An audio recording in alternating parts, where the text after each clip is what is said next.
Hello and welcome to SEOcharity live stream with Bryan Eisenberg. We are going to talk about the stories that sell and how to build a message that converts and inspires. And Anton, share a few words about the project, please.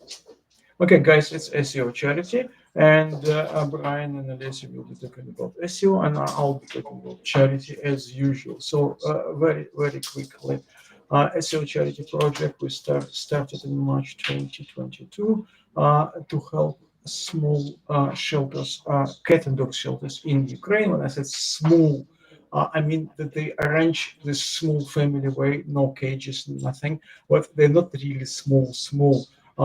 Smallest one has 20 cats and a big dog, and the biggest one I think more than 150 cats. It's never fixed amount of cats or dogs. It's all because how people get all these cats. Because this is the biggest one started with only one rescue cat. Someone rescue cat and said, okay, I'll have a cat. And after that, it's another cat to rescue, and after that, it's another cat to rescue, and you can't stop it. Yeah, okay. I also know Brian has a dog. He probably will mention it. A dog he rescued as well. So guys, we're doing SEO charity. We using your trust to us. Hopefully, we do have it. In order to ask you to give us some money, because you won't give money in any charity. You won't give money to someone you don't know. You either give it to a big, huge organization, and you believe that they won't steal, they won't just they use it as they said, which is probably questionable because most of this is spent on their themselves. This huge non-government organization. We are not huge. We are very little. We take all the money you send us. The only we pay commission to Stripe, but otherwise, all the money goes straight to this shelter. So if you can help us, would be fantastic. We also have a regular payment. So if you can spare $10 a month, it really helps because we know how much money coming, and it's really very important. And this is typical project when you get in, you can't get out. Now I understand this is project probably will stay with me for the rest of my life. But okay, I don't mind. Sometimes it's a good day, sometimes it's not that great days. But okay, probably okay. You can donate. You can see the QR code. You can donate anytime, any amount would be fantastic. Okay, guys, it's enough about charity. Let's talk about SEO. Alessia, Brian's all yours. I don't know who doesn't know Bryan Eisenberg. I think everyone does. But in case you are not yet familiar, it's one of the most famous people in SEO, one of the pioneers, and as he calls himself, persuasion architect, 25 or more years in SEO and digital marketing. And Bryan is also a best-selling author and marketing strategist. Anton? Yeah. So Bryan has recently written a book and published a book. I think I swallowed an elephant, so maybe we'll see a few elephants today. And for those who can donate, like any donation is welcome and nice. Thank you so much for it. And every engagement is good. But if you can donate $50 or more, you'll receive a copy of a signed book by Bryan himself. And I don't think you should miss that such an opportunity. So go and grab your copy. Go and donate and grab your copy, please.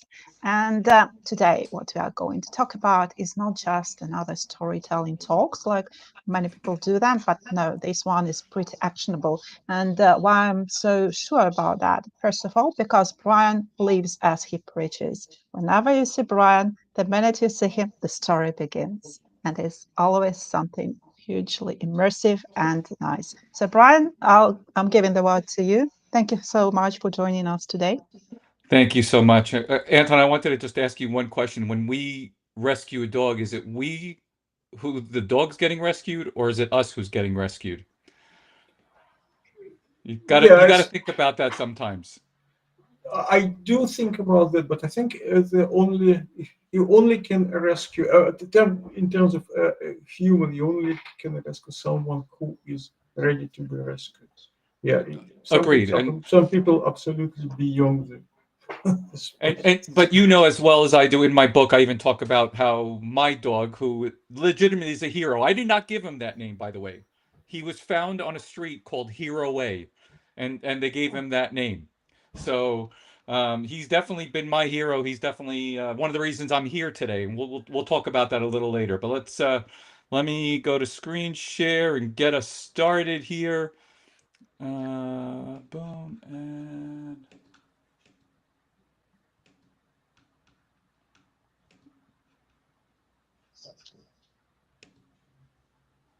There we go. Everybody seeing the screen? Yes. Terrific. A quick shout out also to Yvonne, who generously donated the $50 for her signed copy of the book. Really appreciate it as well. We want to make an impact. The dogs really have and cats have a strong place in my life. If you don't know, I wrote a book called Waiting for Your Cat to Bark. So, don't be surprised if you see some dogs and cats, during this presentation. You will not, however, likely hear or see Hero in person during this presentation. He usually likes to sleep in his bed, and unless the fox in the backyard decides to cross, yeah, you won't even hear him. But I want to talk today about the stories we sell. Everybody likes to talk about storytelling, but we really don't understand the power that stories have, because really they are what sell us.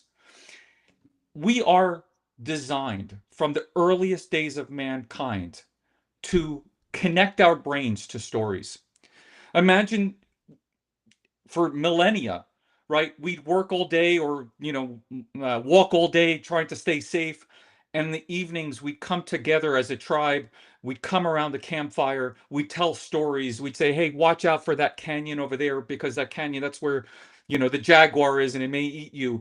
Or, hey, I just looked at this berry and, it doesn't, made my stomach upset. The stories made us survive. It is the one unique trait that human beings have that no other creature can have. Not only can we tell stories and share them around a campfire, share them around a community, but we also have the ability not only to have our own story world, but to share that story world, to come into a mutual story world. And that's so impactful for everything we do today. And we've gotten away from this. Before I go too deep into why and how this is going to impact our conversions and our sales and everything we do, I do want to take a moment to talk about community, because this past week, we lost someone very special to our community. Actually, we lost a few people this past week, unfortunately, in our community. But I wanted to point out Jill Whan. I first met Jill. She was the first person I ever encountered at the first search engine conference I attended in Dallas, 2001. Next to her, you can see Andrew Goodman as well. And she passed this week. And this is a photo taken 10 years later, 2011, where we were at SCS New York, and we decided to do the Brooklyn Pizza Tour. And I took a whole bunch of search engine marketers all around Brooklyn on the subways, and we hit a couple of different pizza spots and brought some pizza back. And those memories and the stories that we shared during that time and in the ride, and it was incredibly impactful, and I'll never forget those moments. Her energy, her passion for what she did, and for her smile that first time I showed up as an outsider to a search conference talking about analytics and conversions when almost nobody cared about them. Everybody was talking about traffic. And today we're in a spot that seems very different. When we used to have this big community, and whether it's COVID or all the other things that are going on in the world, we've become disconnected from our communities. We've become disconnected from that tradition of real storytelling. And we see it everywhere now. We're overwhelmed by the noise of fake storytelling. Never have we been more connected, but disconnection and lack connection with real people, and not hearing those authentic voices. And I think right now, whether you're feeling overwhelmed because you're lacking that connection, you're lacking great stories in your life, if you're overwhelmed by the algorithm changes, you're overwhelmed by the 16 different dashboards, by the new AI tool every day, we hear you and we understand that. And there is a community here to support you. You just have to be able to tell a different story. So I kind of want to rewind a little bit. This is my brother and I, Jeffrey, when we first got started in the industry. This is back in the mid to late 90s. You can see that same rhino sitting right there. I've had it all these years. And the internet world was a lot easier back then. It really wasn't very complicated. It was the very first days of the first banner ads. Some of you even may remember the original Amazon.com website started in 1994. And in those first few days, Jeffrey and I were doing a little bit of SEO, playing around with web position gold, helping a couple clients. But surely, I decided to start moving forward more into the conversion side because I realized I can have more of an impact, not on driving the traffic, but once the traffic got there. Because we all understand that if you have 100 people come to your website and only 2% buy, which has been the standard conversion rate since the late 90s, the first time, and it's still the average conversion rate today, we don't have a traffic problem, we have a conversion problem. But back then, the time was so different that there was almost no content online. Nobody knew anything about conversion rates. Everybody was talking about eyeballs and traffic, and they were just talking about doorway pages. And it was a much, much different world. And I was taught by a mentor very simply these key words. He who controls the vocabulary controls the industry. And our mentor, Roy Williams, he's been publishing content since he started recording it on an answering machine that eventually went to a fax machine that eventually went onto email. So well over 30 years. And that first screenshot you saw, the Wizard Tower at Wizard Academy in Austin, Texas, part of 32 acres that, he and his wife have. 16 are to his marketing company, 16 are towards a nonprofit as well, the Wizard Academy. And he did that because he spent time consistently producing quality content, authentically his content. And we were very fortunate to have his advice in the early days. There wasn't a lot of content to compete with us. And so from 1998 till about 2005, we wrote over 2 million words online. We had a couple of books, Persuasive Online Copywriting. We had written the Marketer's Common Sense Guide to E-Metrics. Some of you may remember the term bounce rate, conversion rate optimization. Those are all terms that I came up with, personas, scent, things that I popularized during that time. And it was 2005 where I was fortunate enough, or unfortunate enough, and I know Yvonne will probably get a kick out of this because I think she remembers this book as well, that Seth Godin decided to blog about our book. And the title of the blog post was "Don't Judge a Book by Its Cover." And he said, despite the god-awful cover, so I get to have that claim to fame that Seth Godin said that my cover was god-awful. He said, this book is an astonishing bargain. The book is straightforward and gives you direct, clear insight to what's wrong with your site and what to do about it. No fancy metaphors or engaging banter. Stop everything you're doing and go buy the book. And we became a New York Times and a Wall Street Journal, Business Week. We've done all of those things. Again, this is not to talk about my credentials, to talk about how easy the times were when we were able to put out the best content out there. And we got fortunate because of that content. We got to work with some amazing brands over the years. We've worked with Google. We've worked with NBC, Universal Orlando, Disney, Dell, Travelocity, JP Morgan Chase. And these are just some of the brands you know. There are plenty of brands and companies that we've worked with that we've trained or taught that you've never heard of. Main Street heroes, small service companies. And it was at Google where we realized where we can have a much stronger impact if we can teach people how to use storytelling in a much more agile way. They were ahead of the curve on this. They realized our persuasion architecture principles were great, but sometimes took too long. So today I'm going to teach you how to put a lot of these principles into practice to increase your conversion rates pretty quickly or impact the power of your story right away.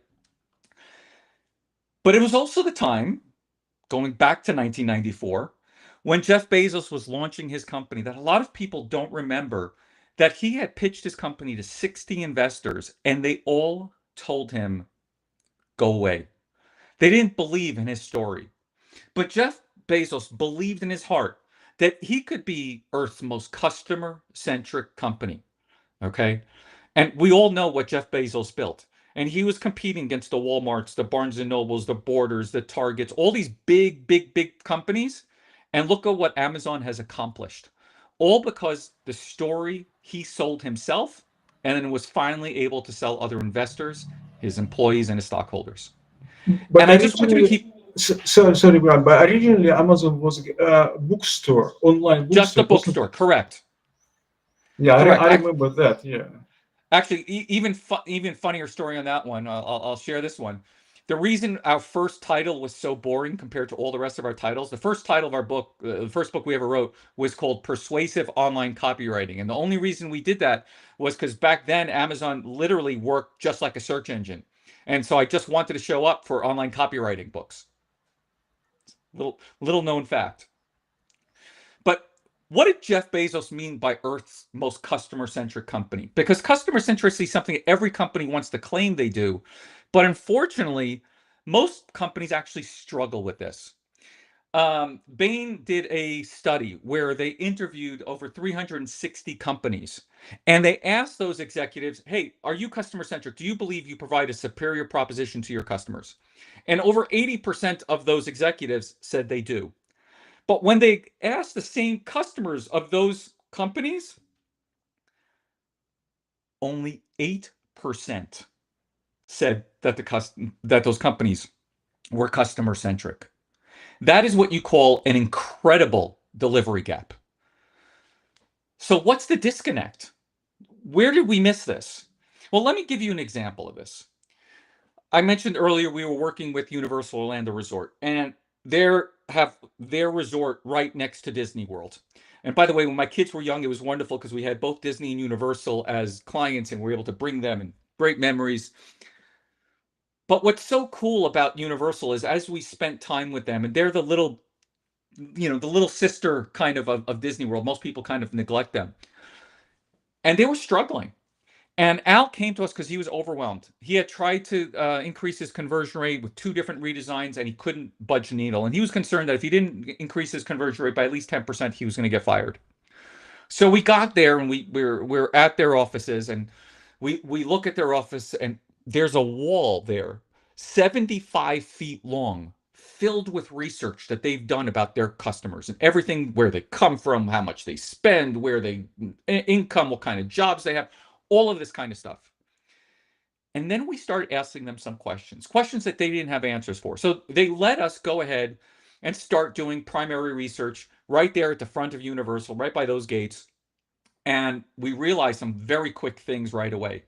That there was a certain type of person that even the outside analytics company that was doing the research for us, the technician was able to see it right away, that whenever Universal back then talked about Seuss, it turned them off so badly that they were using this dial technology that they would go so negative so fast that they couldn't believe that it would turn people off so much. But this was a big part of their messaging back then. And then, of course, they started going into Harry Potter and all the other new stuff. And it made all the difference in their world. We were able to increase their conversion by over 80% by just focusing on the part of the story that the customer cared about, not what Universal cared about, not what they saw in their research. And this is the struggle that most businesses have. They try to solve problems before they see what the problem really is. Okay? Whether this happens in your business, in your health, in your life, if you're focused in on solving the wrong problem, you're lost. Because the key to great communication, to great messaging, to great storytelling, especially today, consists of 2 things: clarity and impact. Because we have so much noise, because we're all so overwhelmed. If you can't focus that light to that message so it impacts strongly, you're gonna miss people. They're not gonna pay attention, and you can't convert. So one of the key principles that we started telling from the very early days is that there was only 2 things that you can do with customers. You can either decrease their friction or increase their motivation. Okay. And when you look at what Universal was doing, they really weren't decreasing the friction when they talked about Dr. Seuss. They were actually decreasing motivation. It wasn't appealing to people, so they stopped showing up and buying tickets and planning vacations there. But this is the important thing for you to understand about these two very powerful techniques, if you understand how to use them. I developed this hierarchy of optimization many years ago, just as Abraham Maslow developed his hierarchy of optimization. I felt I could do one because we both went to Brooklyn College, so I figured, why not? The base of it, the functional, the accessible, the usable, that's the bulk of things. That's where you're decreasing friction, but it doesn't have the biggest impact. Because how many of you have seen terrible websites, but you still bought from them because they were intuitive and persuasive?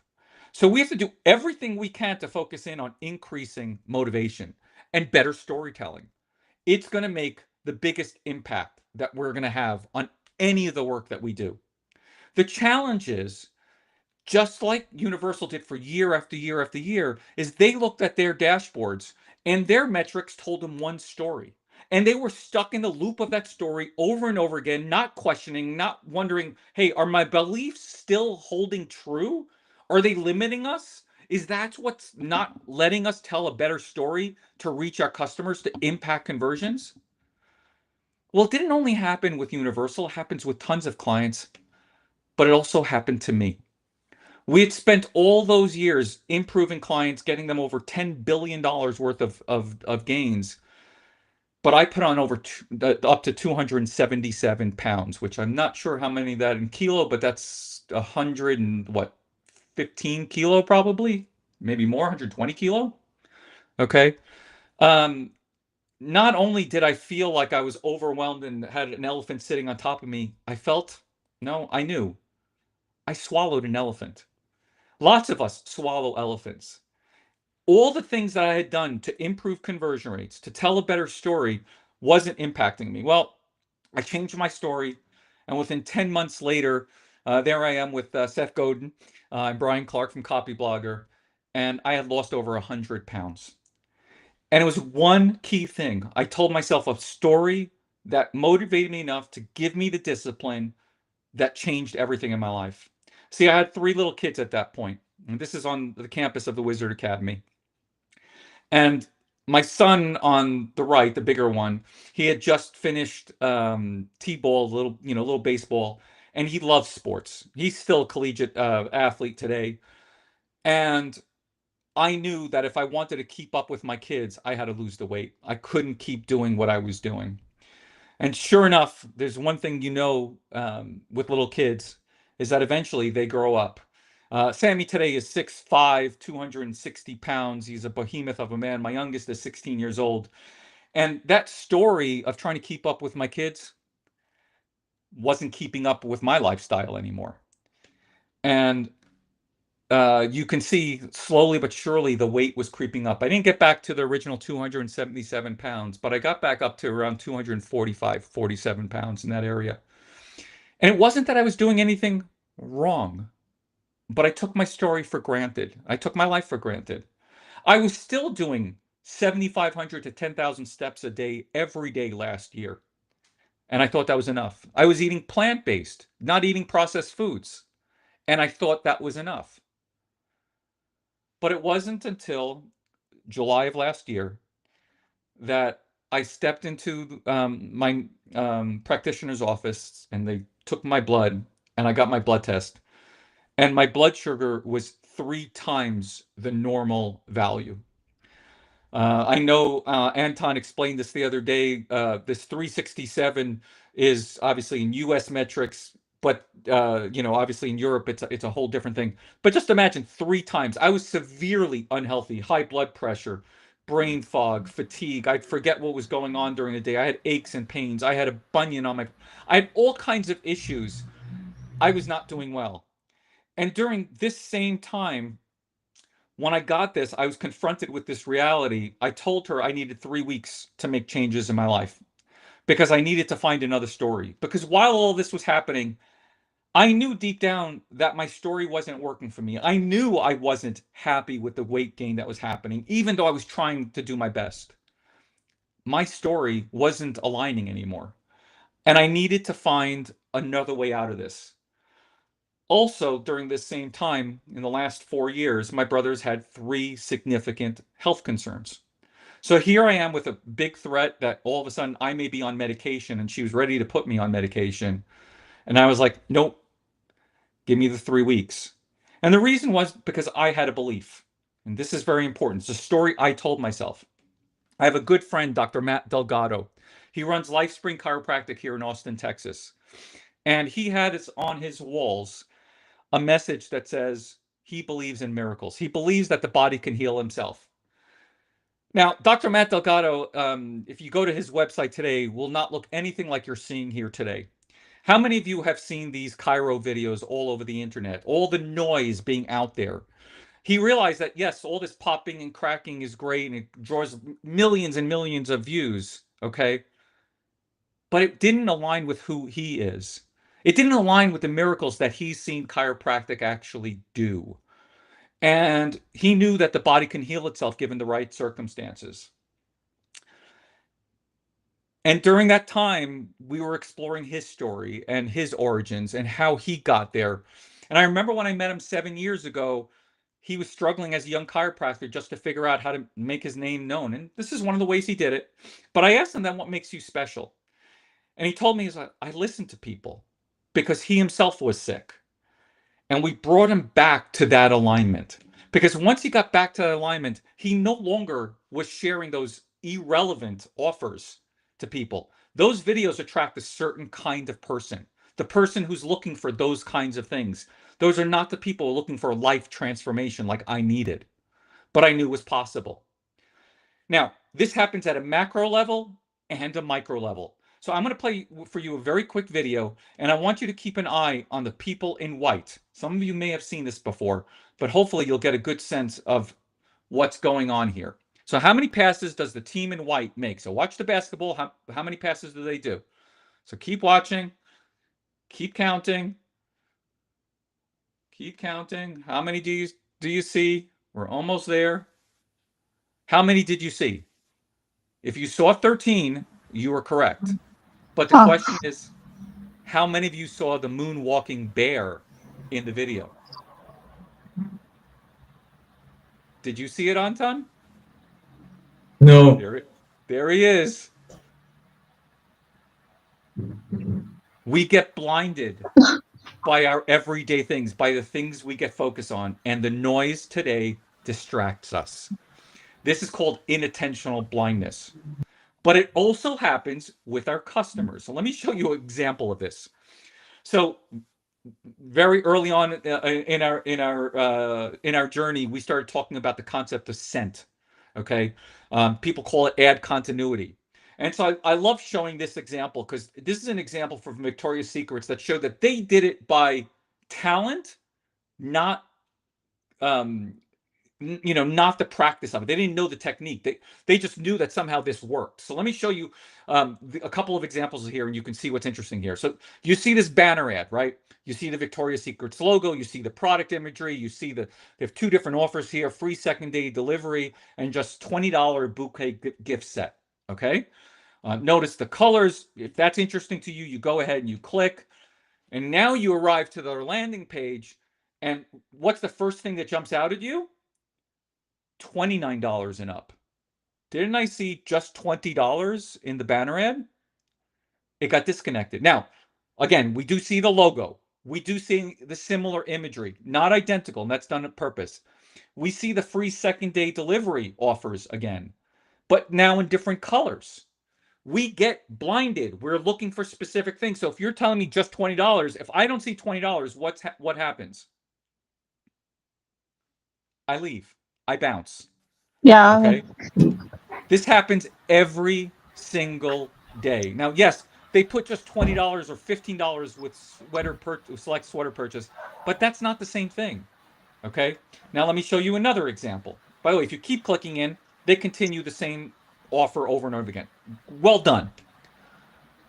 But here's another banner ad. Okay. Now look at the landing page. Again, we see the logo. We see similar imagery, the very sexy promotion. the free second day delivery in pink and white. These are completely connected. And then when you keep clicking through, same thing. Much better scent. Does everyone get that? I'm going to show you more examples of how you can use this every single day. Because once we understood the story that happens in people's minds, hey, I'm like a dog on the hunt for a scent, okay? I'm looking for that fox. That's what's relevant to me. And I'm only going to start paying attention when I find value. I see that fox and I catch it, now I'm excited, right? Then I'm going to take the jump, try to get to it, and we coined this term the conversion trinity. First, you need to understand the story, what's relevant to your customer, how to add value to that customer, and then how to build the confidence so they take that action. So let's show you more examples. Here's a banner ad from Geico. Great banner ad. They're an insurance company. Geico makes it easy. Just click here, mate. Great. I click there. I go to the landing page. These seem very related. Geico could save you hundreds on your car insurance. Would you like cream or sugar with that? Again, these fell off the TV ad. People felt very comfortable. And all they said is just fill in your zip code, mate. So you put in your zip code. Anton, what would you expect to see on the next page? Anton. Yeah, I was replying in the chat. Probably the price. Yeah, you would expect to see your zip code, right? With a simple quote, because that's what they say. They start the quote. Would you expect to possibly see the gecko, or would you expect to see this page? Well, it's not easy. No, it's a complete disconnect, right? And they could have done all kinds of things. So first of all, I even gave you my zip code, but this is back when I was in New York. It can't be 0% complete because everything was green. So it's the first place my eyes go to. But then they could have used the gecko instead of the stock photo of the person in there. These are the kinds of things that happen all the time. Or I'll give you another example. This one is super powerful. We were working with Overstock. Patrick Byrne starts messing with my brother sort of like 11 or 12 o'clock at night. They're going on till 2 o'clock in the morning. He hires us. He wants us to look at their website, see what we can do for the conversion. We find this page. It's the #2 most traffic page on their website. They're losing, what was it? Almost 90% of the traffic that came to this page bounced off this page. Okay. And second most traffic page on their website. And let me blow this up for you here a little bit. You can see this area. And so what they were trying to do is using A/B testing, what most people think conversion rate optimization is. And they were taking every section of the page and they go ahead and they would cut it up and move it around. And they try to see if there was a formula to increase the sales. This is talking about optimizing pennies when you're forgetting the dollar. The story is the dollar. And so what we did is we told them all they had to do was change one graphic. And I'll tell you why in a minute. Okay. We changed that one graphic next to that search bar because when you looked at that search bar, it used to say kids titles for learning and fun. How many people were searching for kids titles? Very few. So most bounce.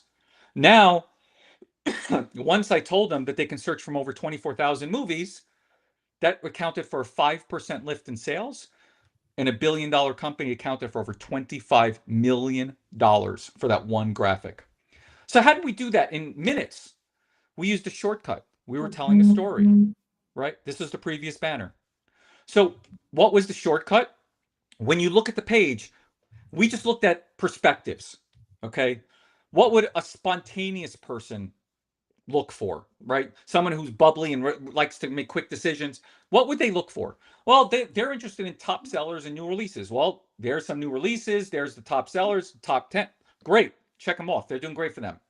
Humanistics. They care about reviews.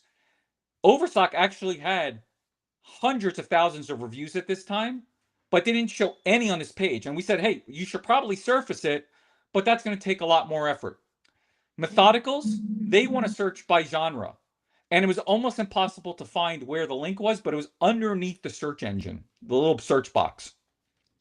But competitives, the people who make quick decisions, okay, logically, they wanted to search by actor, by title. And we said, we can speak to the competitives just by changing that one graphic.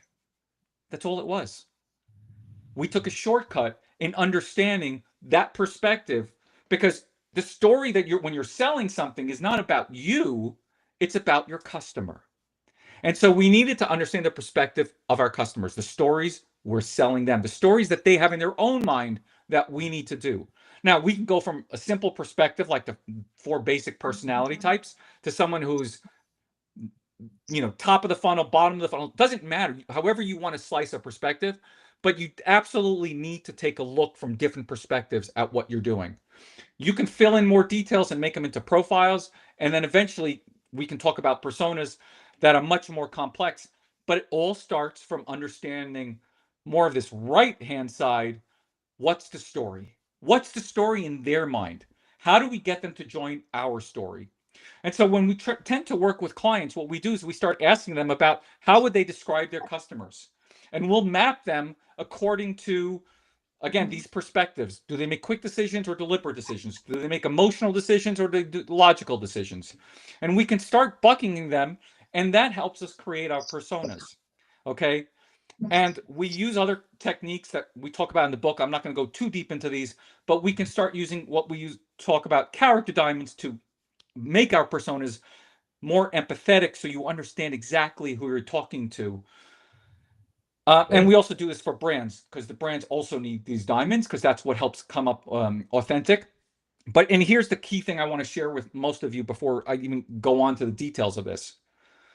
The core and the purpose is what everybody stands for. That's the we that everybody goes out talking about, and people are weeing all over themselves. But the part that connects us to people, okay, are the quirks and idiosyncrasies and their vulnerabilities. Most of you would probably want to spend some time with Tony Soprano, even though he's a mob boss and a masculine, machismo kind of guy. Because interestingly enough, we got caught up in his character because of his panic attacks and how much he loves his family.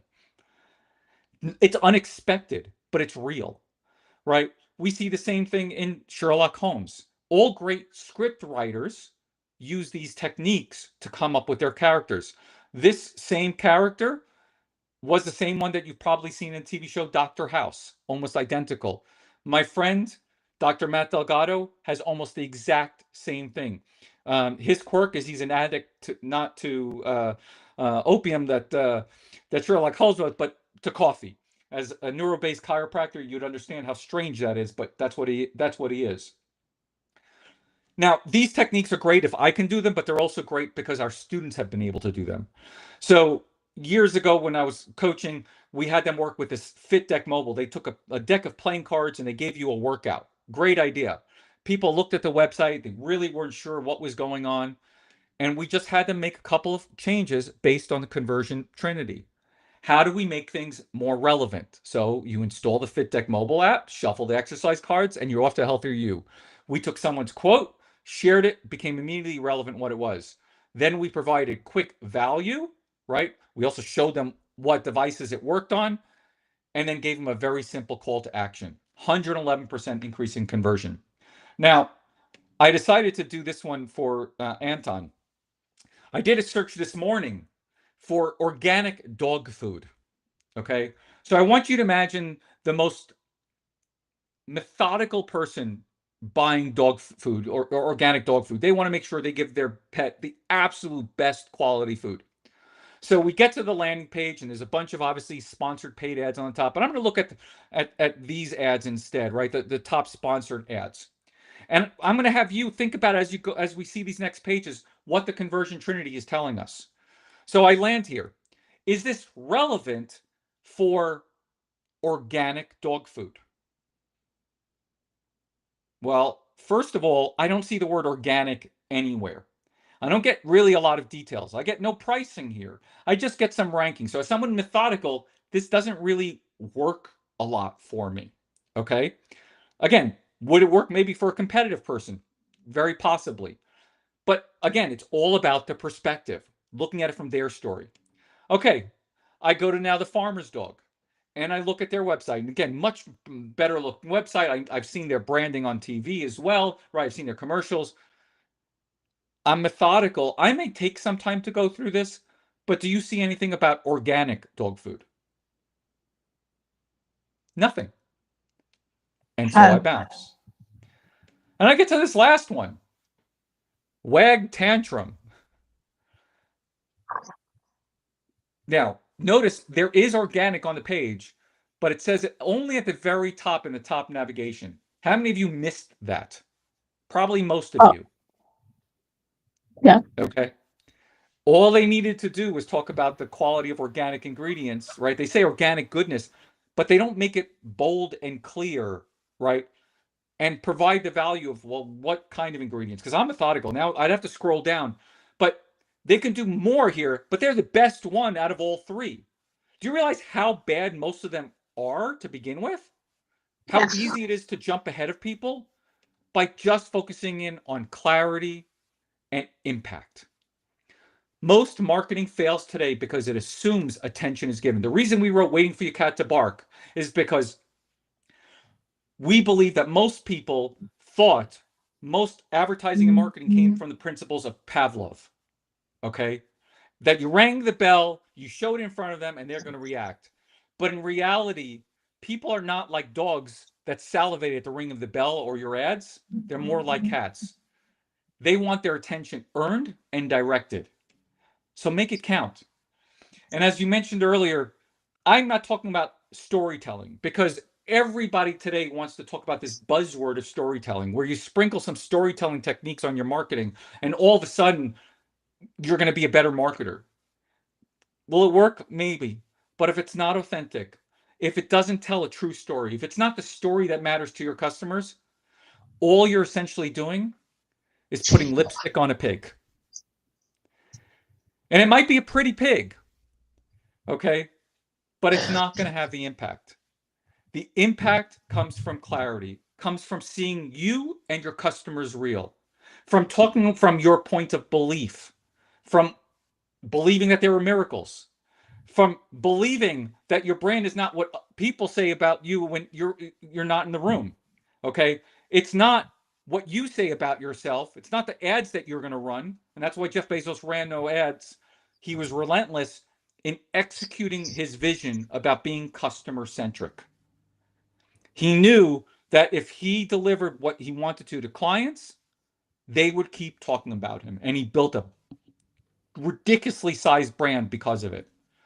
And I've seen small businesses do this, street businesses, service businesses. You got to get into their story.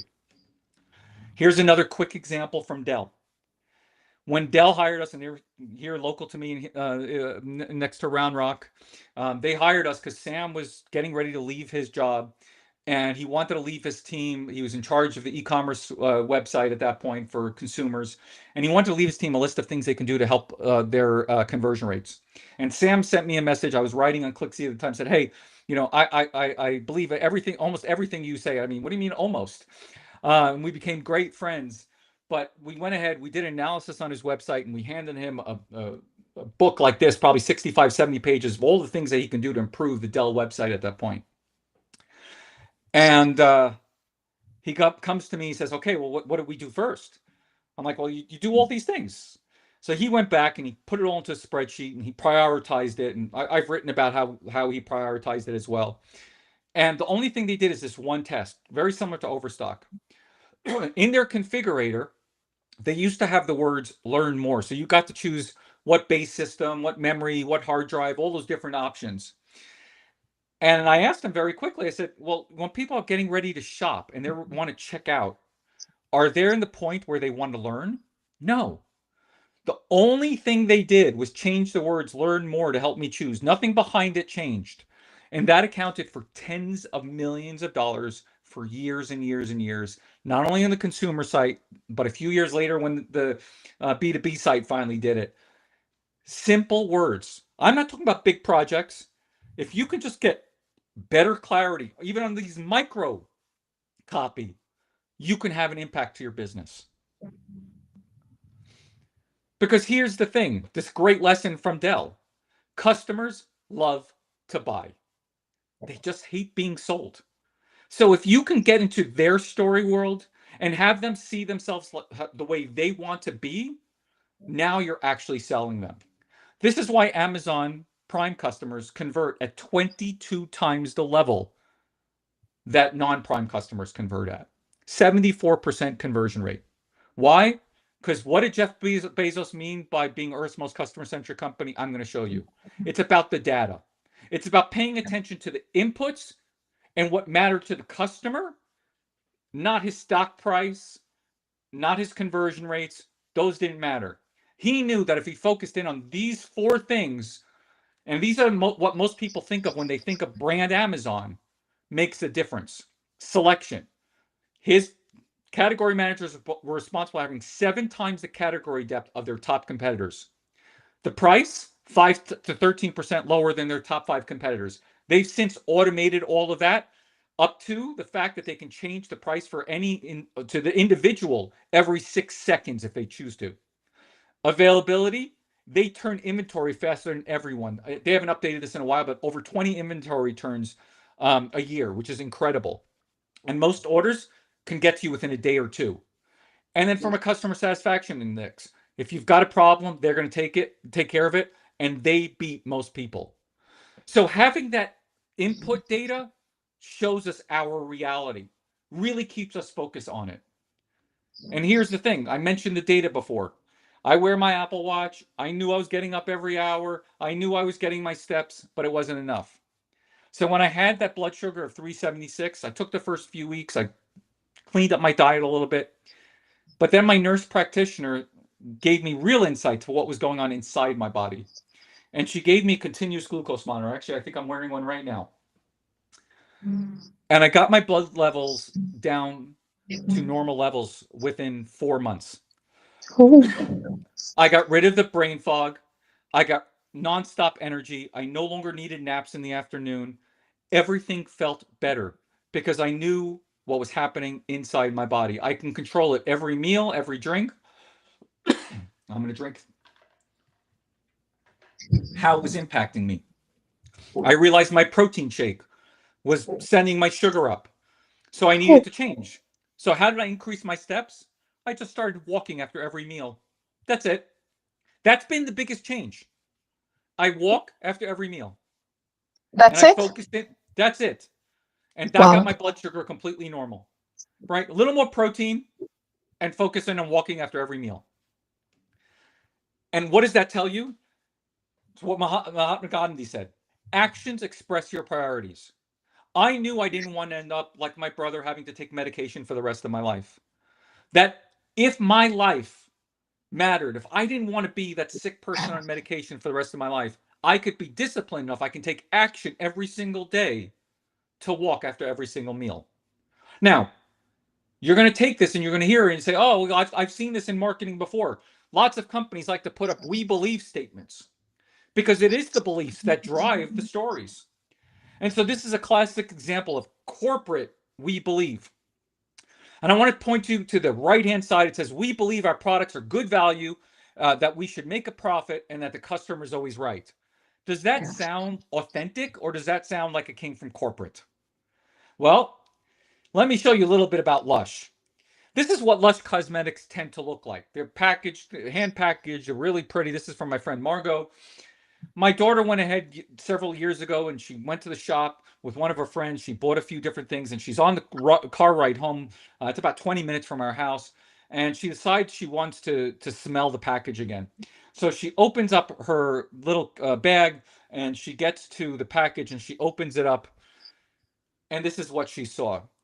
This looks more of like what might come from the elephant than what you might want to put on your face. Okay? It looked like someone's fingers were all over there. And so she went back to the store. And remember, they said on their "we believe" that we believe the customer's right. And she said, hey, this doesn't look good. And she asked if they could refund it. And they told her no. She had just left the store. I finally went to Twitter and was able to get her the refund. But think about this. Is it authentic? Is it clear? Is it really connecting with people? Because if it doesn't, you're only saying words. You're storytelling, not story selling. I mentioned Dr. Matt Delgado earlier. This is the wall in his office.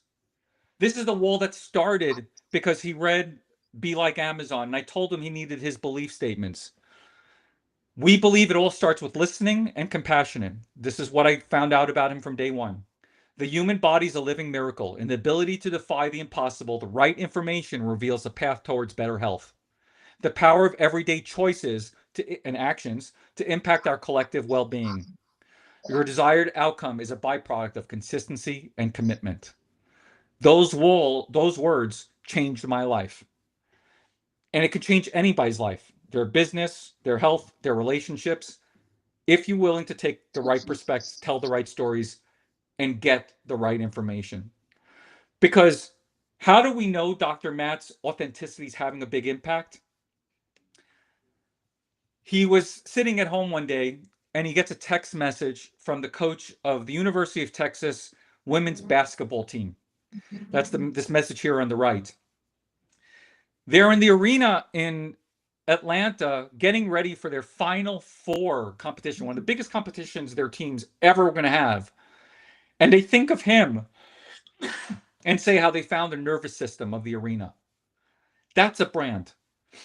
They're thinking of you even when they're not even close to you. When they're in their biggest moment, you've made an impact in their lives. Sorry. Or that same day, he's watching a video, getting ready to post it on YouTube Shorts. And he finds these athletes that he was speaking to saying his brandable chunks right back to him. The words that he shared in his story, the way he tells the story. Now, this is not the first time we've seen this. Way back when we were working with a client, and we're getting close to wrapping up, they built an arcade machine that you'd plug into your computer. And it was real tough joystick, and you could play with it, and it had all the game simulators. And they were struggling with their conversion rate. And we rewrote the copy. And we changed that first headline to built like a friggin' tank. I'm sorry, Anton, you're probably used to seeing too many of those today. Real ones, not arcade ones. But it's built like a friggin' tank. That tells a story. It told everything. In fact, 3 weeks later, when one of the big computer magazines wrote about his joystick, they went ahead and quoted, built like a friggin' tank. That's clarity. That's impact. Or like my friend Fernando. Fernando came to me because he was struggling. He left his job. He didn't know what he was doing for a new business. And he came to me and said, hey, I'm going to be doing this thing, this organic AI content cascade. And this is one. And I looked at him. I said, Fernando, like, okay, AI and SEO, and I will get all that. But what are you talking about? And he saw me look, and I said, no, what you're doing is the viral genius framework. I said, you're getting the zone of genius out of people, and you're packaging it up so that it could be shared among other people. Again, 2 words completely changed the course of his business. He had almost no clients at that point. Now he's getting asked to speak. He'll be speaking here in Austin next week, right after me, actually. And he's been getting client after client because now they understand what he's building in just 2 very simple words. And obviously the logo tells so many more stories. You can't do this with just AI because the human connections to the story are more powerful than just putting together 2 simple words. This is about architecting a persuasive system like Disney, like Universal. Because when you build a system for your life, you can change your life, whether it's your business, your website, your ads, it doesn't matter. Not only did I get my blood sugar in order, and if you want to believe in miracles, I had this terrible bunion on my foot where my toe was completely bent. And one day I'm lying in bed and it's completely straight. My body completely healed. After years of being in pain, after years of it being crooked and getting it manually adjusted so I can reduce the pain, but it still wasn't doing. But when I got my body back to a healing place, I found clarity, and it's had a major impact. So let me wrap up.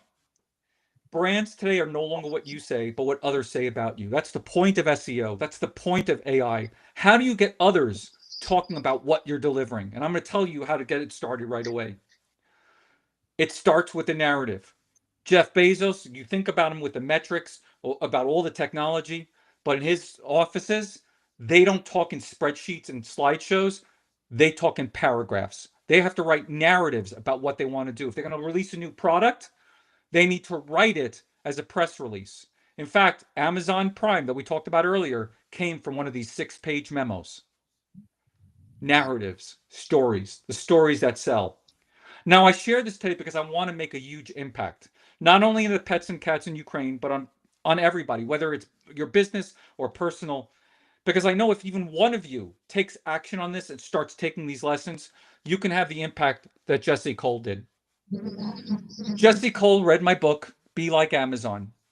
And for those of you who don't know him, this was back in 2019. He wrote me and he thanked me for making an impact on his business.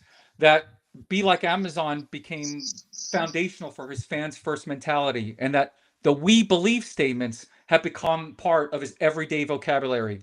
I even hear it on his Instagram almost every day now. Okay. This is him selling out a crowd of 81,000 people for not baseball, for a whole different sport called Banana Ball. And if Jesse can impact millions every year because of his deep beliefs and taking the power of this storytelling and story selling, then I know so can you. So what's your story? How do we get your story out there to have the biggest impact? Well, I'll tell you. First of all, we broke down the whole system today. We're going to define those beliefs. What's your North Star? We're going to break it down the same way you eat an elephant. You don't eat the whole thing. You go for an arm, you go for a leg, you go for a tail, one bite at a time. You have to focus in on moving it forward. You build a system towards doing that, but not just your goals.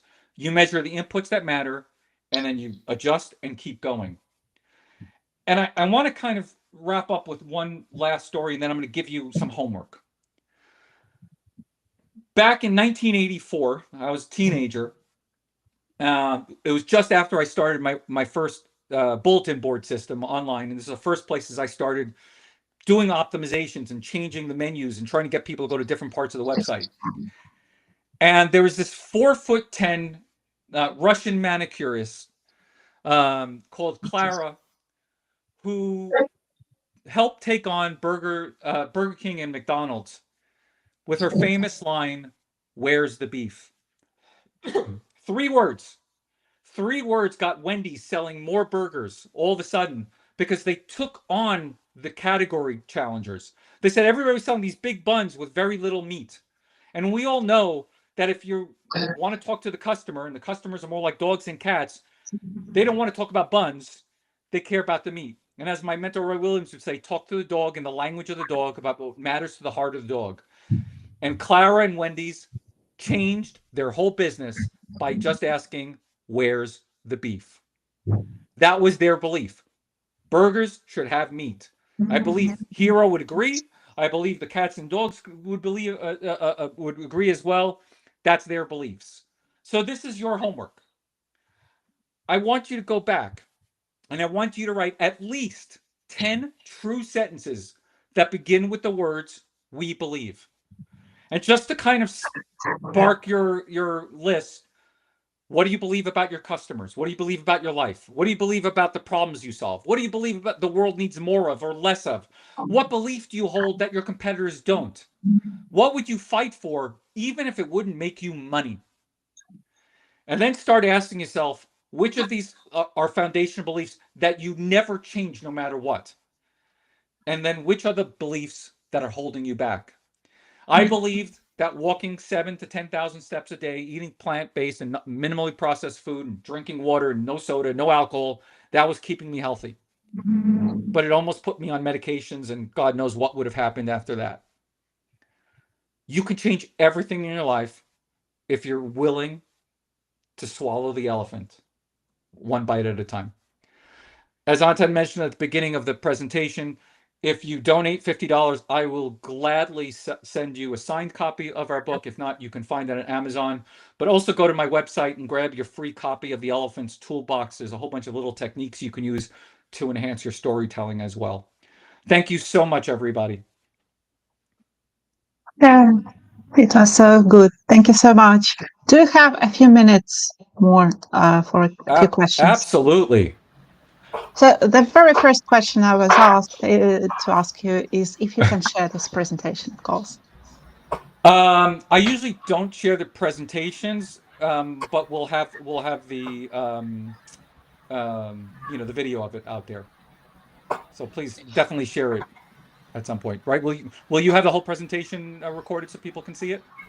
Yeah, of course. Yeah.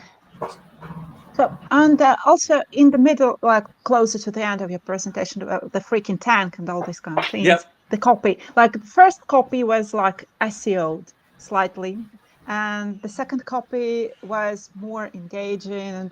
And did it rank the same as like better or what? Like, So it's a great question. Yes, it ended up ranking better because here's the secret that Google's been not telling you, but now telling you, right? Eat.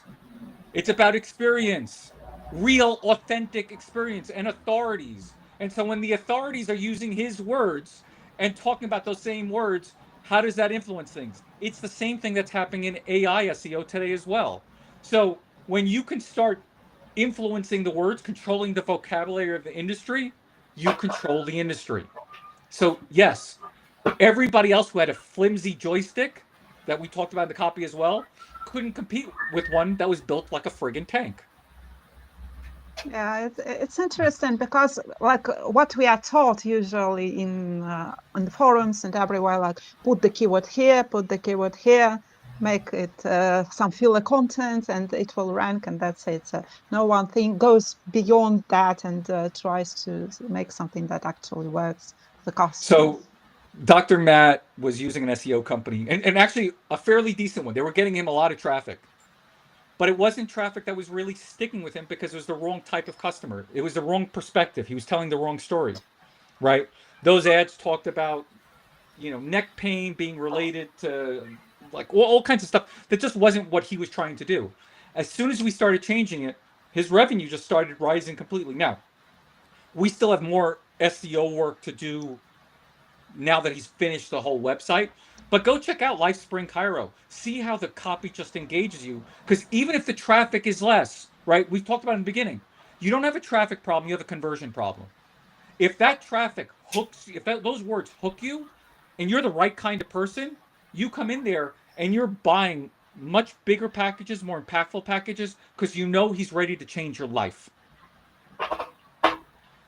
Do you think this we believe statement should be done by everyone before they actually start doing something with their business?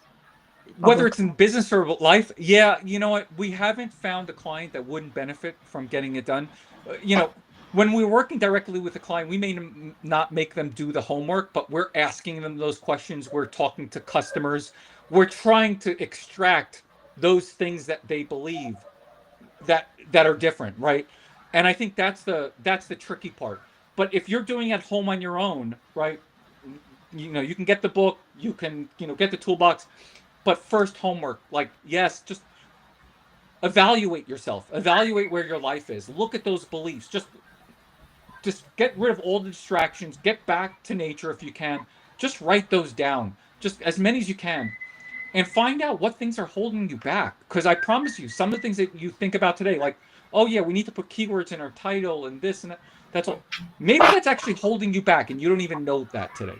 Yeah. And maybe it's yeah, especially today when it's not everyone says traffic doesn't matter. Yeah. Yeah, because if someone comes to your website and sticks and buys, and Google's tracking, through their analytics, through email confirmation, through all the other things in big data, okay, they know that your copy had an impact, right? Your website had an impact. Have that impact. That matters more than the amount of raw traffic you get to your website today. That's the wrong kind of data. That's the customer focused data, right? The corporate looking data, not the customer reality data. We probably should ask your advice about SEOcharity, how we can improve our story. Oh, we might have to do that. We'll have to do that as a follow up. Yeah, I'll go back and take a look. And absolutely, I didn't get enough time to do that. But yeah, let's tell a better story and increase those donations. Yeah. I also had this idea about writing a book. So I was thinking, we have this last webinar with you this season, and it so appeared that you are super proficient with books and know a huge lot about them, and they are super cool, engaging, and so forth. So I was thinking, if I get these books, a book with all our webinars and all our conference, and take some interesting moments from there and combine them, do you think it will be a good idea? Very possibly. I actually have a whole process that was taught to me by J. Keith Miller, who had sold millions and millions of books before, and I have helped a number of people in the industry, a number of industries. I'm actually working on 5 books. I'm helping friends kind of get out there to, today actually I've got to finish one up right now. There's a process to it, and we can talk about that offline, and we can go through the whole process. But you know how you write a book? The same way you eat an elephant. One bite, one word at a time, one chapter at a time. But you got to understand it, right? Okay. But we got to know that you're writing that you're writing a book, right? Do you know the old poem, "The Six Blind Men and the Elephant"? I like the story. Right, Yeah, each one right. touching it from their There's side. there's 6 blind men, and they touch the elephant, and one touched the ears and said, "Oh, it's like a fan." One touches the trunk and says, "Oh, it's like it's like a snake." One touches the leg, and it's like a tree, right? And they go on and on. If you don't understand that you're trying to build an elephant, you don't have that structure, that's when book writing becomes difficult. But when you understand what the whole structure is supposed to look like, don't go in it blind. My one piece of advice. Thank you so much. What is the best place to follow you, to keep up with what you publish, and maybe to see your content more? And I would definitely say LinkedIn is where I'm doing a lot. Also at bryaneisenberg.com, I'm back to blogging. I was quiet for the last few years, as I share in the book. Since COVID, I disconnected from my community. The travel that I was doing and the keynote speaking and all the people I would see on the speaker circuit, I got disconnected from, and that was one of the reasons the weight went up. And I obviously fell into some kind of a depression. It was a very difficult time. And then the blood test, and I was like, yep, I got to change everything. And now it's boundless energy and just trying to make as much of an impact as I can while I can. oh yeah, you surely do have a lots of impact. Anton, do you want to add anything? I tried to get into bryaneisenberg.com, and my whatever defender as on a computer didn't allow me to do, because it's not HTTPS. Oh, it is. Is it? Okay, Yeah, you might have had a typo. Probably. Okay, guys, it was absolutely different. A live stream today, completely different what we had before. Mainly, we had like kind of more technical SEO things, and today it's completely different. I'm speechless, and I do expect if you can help us with our story a little bit, so we can move and get a little bit more money, and to help a little bit many cats and dogs would be fantastic. And thank you very much, Bryan. Thank you everyone who were watching us and who donated. We got several reasonably big donations today, so thank you very much. Fantastic. Yeah. And Hero and my elephants will also appreciate it. Yeah, fantastic. Yeah, absolutely different.